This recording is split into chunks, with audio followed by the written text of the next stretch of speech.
let's talk about the debt avalanche. And I'm going to be 100% honest.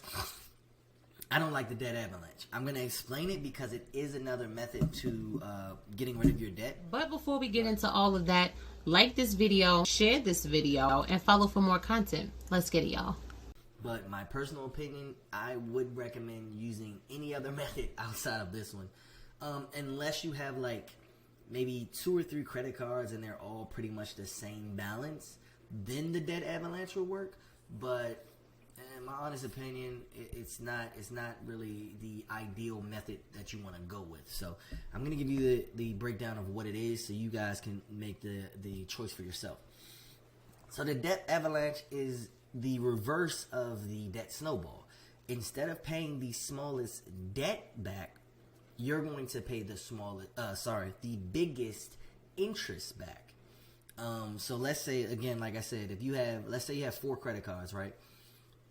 Each of your 4 credit cards, it's a 2.5 interest rate, a 5% interest rate, a 7.5 interest rate, and a 10% interest rate. We're just going with those numbers.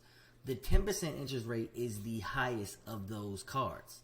Whatever the balance is on the cards, you're not worried about them. You're going to pay the balances off. You're going to do the minimum due for all the smaller interest rated cards. But for the biggest interest rate, that 10% one, we're now going to take that extra $500 to pay toward that card. Remember how we showed you in the example for the debt snowball? We're going to take however much the interest rate is for those cards and pay the most toward the 10% interest rate card. So how does the debt avalanche work? And I know you guys are going to laugh, but I wanted to be 100% transparent. In my personal opinion, I don't believe it does work. The reason why I say this is because you're paying back the highest interest rated cards, which typically is going to be the biggest balance, which usually leads to it taking so much longer for you to pay that card off. With no goal in sight, when you're just paying, it seems like you're going to be paying forever. A lot of people tend to give up. They quit.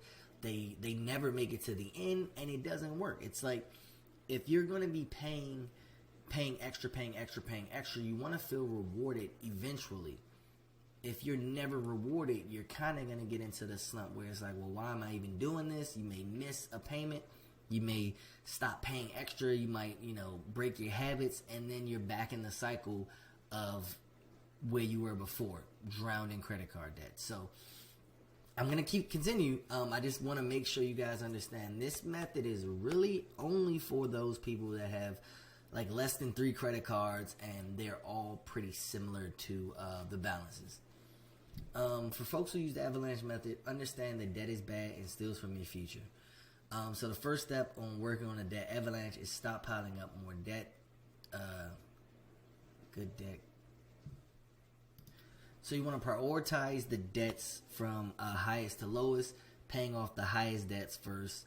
Once that is finally achieved, then you can move on to the next highest, and then the next highest, and the next highest.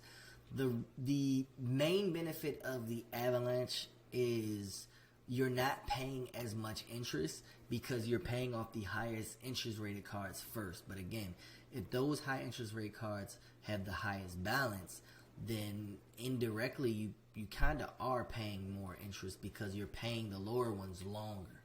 So again, I wanted to explain it because this is a method, but if you're choosing which method to choose and you're going off of KP's opinion, don't choose the avalanche method. This is my last example. I want to show you how it works. So if you have a $20,000 in credit card debt, a $9,000 in loan debt, $10,000 in student loans, and you have 2 car notes.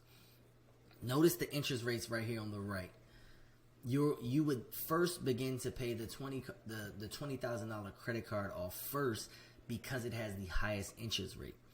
Understand, interest rate hurts. $20,000 at 20%.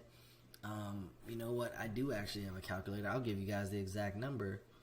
It is $4,000. So $4,000 in interest a year.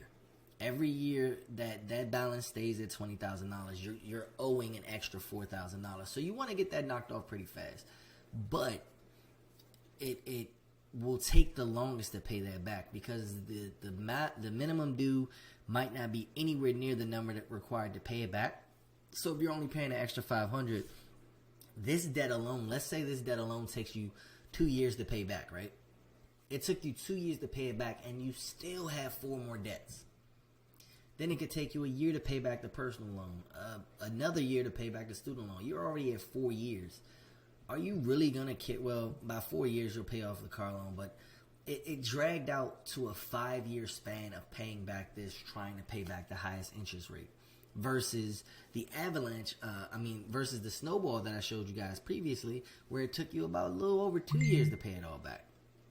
So the Avalanche can work if you, let's say you just have 2 cars. You just have 2 cars, then yeah, you want to pay more on the 4.25 than you would on the 4, because it makes sense. You're not paying as much interest. But when you have a bunch of credit cards, I would truly stay away from this method. The PDF is going to be in the link below if you guys want to download it. Remember, I want to keep stressing this.